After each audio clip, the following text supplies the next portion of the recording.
the problem that I have, having been around for 35 years, is I've got a big back catalogue, and people want to experience things from all of those things. So I can't just indulge myself by doing, I could do my last 2 albums, which I love my last 2 albums, but they take up the whole space, and I'm not in a position where I can do that at this point in time, so I might be limited. Bananarama announced a comeback. They're touring later in the year. Yeah. Obviously, they were your contemporaries back in the 80s. Yeah.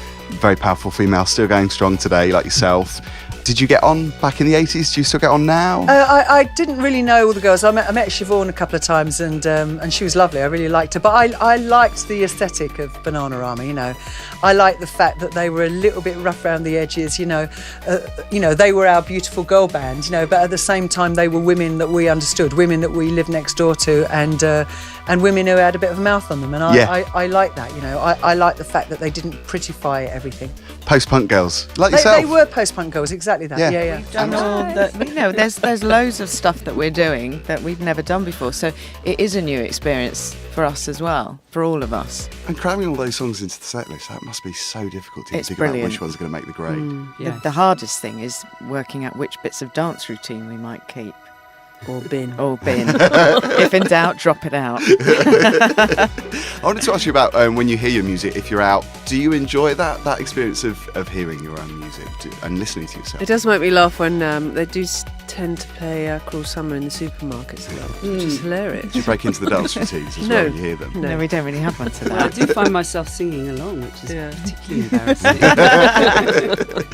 You're not in drag today. No. You look fabulous. Oh, well, thank you. I'm just wondering how much of the Bianca Del Rio we're going to see in this interview. Well, it's all the same. I was just talking about this with the last interview, which was funny, is that there really is no difference. I'm still the same hateful person. It's just that, when you're in drag, you obviously can get away with it a lot more, and you look at it as more of a performance when you're out and about. Does it feel more comfortable then when you've got the drag on? I think I'm just used to it. It kind of, I don't sit around in my house and drag, so whenever I'm in it, I know I'm working. Right. So it's So when you recognise when you're not in drag, is it a case of back off, bitch? No, not at all. I was in Primark last night. Right. I didn't have any clothes because I haven't done laundry because I've been traveling. But I was there last night and I ran into two guys and they wanted to take a picture, and it's like, sure, why not? How nice that someone even gives a shit about who you are. I'm pretty chill. I'm pretty normal. No, you're not. I swear to God, I'm so normal. One, you're normal. If you want, I know. Well, I know. But if you came to my house, I'm so normal, it's weird. You're gonna what is normal though? Get that app. I know exactly. It's all relative. You've led us nicely on to the next question. Okay. I love this. Feels got to keep us on track. In and Out of Love. Oh yes. On the album. Yes. The album. See, that's about marriage. I want to know, and it might be a tad personal. I love being what personal. Is Ask me Beth Ditto everything. like falling in love, and what is Beth Ditto like coming out of love? I think I'm a little cold coming out of love because I'm so open going into it. I'm also really insecure. Like I don't really in love. Like I trust my friends implicitly. I trust them with my life. I'm super loyal. I'll give like to a fault. Like with anybody. Like seriously, if you're like in working relationships, strangers, like I'm just like I'm loyal to you, stranger. You're the strangest stranger I've ever met. Like you're like not you, but. You're not technically a stranger, so let's talk about that. Not now. Not anymore. After we talked about grabbing our coccyx. And with this album, it's quite different feeling sonically and lyrically and melodically too. You mentioned Cover Me. That is my favourite track on the album. Oh, thanks. I wrote that with Christian and Pete. I love it because you talk about being up with the Northern Lights. Yes. And it has that kind of woozy feel. Yeah. Where it all feels a bit surreal, but you've got that. It's almost like a heartbeat that runs towards the end. Yeah. It's very climactic. It's very... I wanted it to be very cinematic. Yeah, it's amazing. And about this sort of idea of us finally destroying this beautiful planet that we live on, hence the Northern Lights. That's just one in many millions of beautiful things that the oceans and just things that we take for granted. And Northern Lights was like this metaphor that I wanted to use because I did once experience actually being there while that was happening way up north in Scandinavia.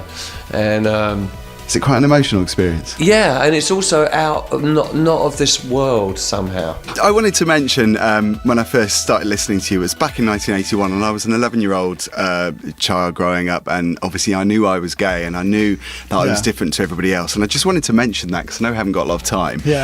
But when I bought Non-Stop Erotic Cabaret, and I used to almost hide away in my room and listen to it in secret. You were 11 then? Again, and I was 11, and it took me on a journey, and I will never forget that, and the feelings that it gave me, and you still give me those feelings now when I listen to you. I think people sort of opened that door. People maybe people in their way, like David Bowie and Mark Bolan did when I was growing up in the early 70s. Even though they weren't particularly gay artists, or they kind of had a gay imagery, and they kind of flirted with that, and that was amazing in that time, because you were looking for any sort of signals that might be kind of gay signals, and even if it was somebody that wasn't gay and always was kind of just playing with those things, playing with it was still fantastic and amazing. It still opened that door for you. So it's great when I meet people who are really young, and I open that kind of door for them. It's great that you were 11 when you knew it, because I knew I was 11. I had my first boyfriend at 11, so it was kind of like your school friends together.